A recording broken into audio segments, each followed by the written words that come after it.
Ladies and gentlemen, it is great pleasure for me to welcome the European Union agriculture ministers, representatives from European Parliament, European Commission and farmers' organization at the informal meeting held in Lithuania, a country which has very deep-rooted farming tradition, especially those of family farming.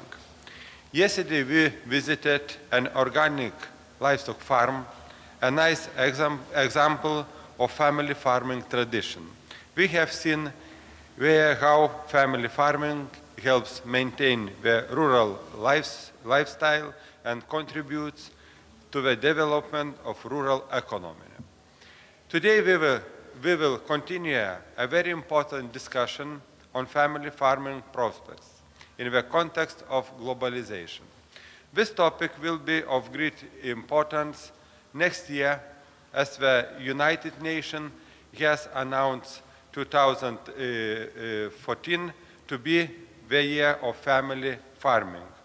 I will invite European Union ministers for a broader discussion how European Union national and regional policies can exchange the sustainability of family farms and support their cooperation.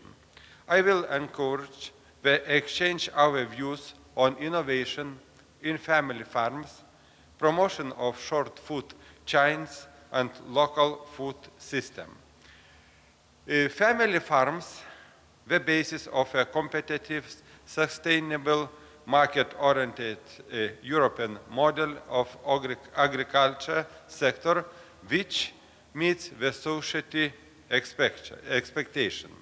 The development of family farming is certainly the focus of every strong community, and the farmers themselves are among the key players in delivering public goods.